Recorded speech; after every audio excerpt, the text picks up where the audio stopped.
திருமகள் TV பல்சுவைகள் படைக்கும் பாசறை.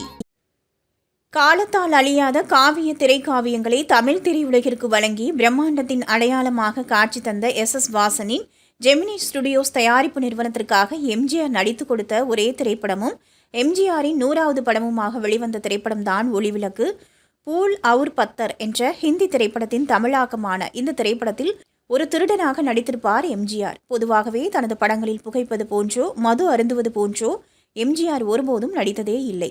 தீய பழக்கங்களற்ற தூயவராகவே படங்களில் நடித்து நல்ல இமேஜ் ஒன்றை பேணி வந்த எம்ஜிஆருக்கு ஒரு பெரும் சோதனையை தந்தது இந்த ஒளிவிளக்கு திரைப்படம். இந்த ஹிந்தி படத்தின் கதையின் நாயகன் ஒரு காட்சியில் மதுபானம் அருந்தியே ஆக வேண்டும் என்றிருக்க, அதன் தமிழாக்கமான ஒளிவிளக்கு திரைப்படத்தில் அப்படி ஒரு காட்சியை எப்படி வைப்பது? எம்ஜிஆர் மது அருந்துவது போல் காட்சியா? அவர் இத்தனை காலம் கட்டி காத்து வந்த அவரது இமேஜ் என்னாவது போன்ற கேள்விகள் ஒரு பக்கம் இருந்தாலும், கதைப்படி நாயகன் மது அருந்தியே ஆக வேண்டும் என்பது கட்டாயம்.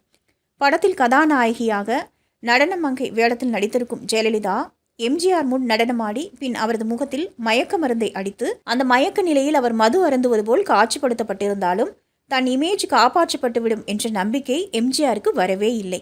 எனவே மயக்கம் தெளிந்ததும் எம்ஜிஆருக்கு உள்ளிருந்து இன்னொரு எம்ஜிஆர், அதாவது அவரது மனசாட்சியே எதிரே தோன்றி தைரியமாக சொல், நீ மனிதன்தானா மனிதன்தானா, இல்லை நீதான் ஒரு மிருகம், இந்த மதுவில் விழும் நேரம் மனமும் நல்ல குணமும் உன் நினைவை விட்டு விலகும் என்று பாடி மது பழக்கத்தை எதிர்த்து அதன் தீமையை விளக்கி மனசாட்சியாக வரும் எம்ஜிஆர் பாடுவது போல காட்சிப்படுத்தப்பட்டு ஒரு பிரச்சார பாடலாக அமைந்து தன் இமேஜை காப்பாற்றியதோடு தன்னை பின்தொடரும் ரசிகர்களுக்கும் வளர்ந்து வரும் இளைய சமுதாயத்திற்கும் நற்சிந்தனையை தரும் பாடலாகவும் அமைத்து தந்து ஒளிவிளக்கு திரைப்படத்தின் மாபெரும் வெற்றிக்கு வித்திட்டார் மக்கள் திலகம் எம்ஜிஆர்.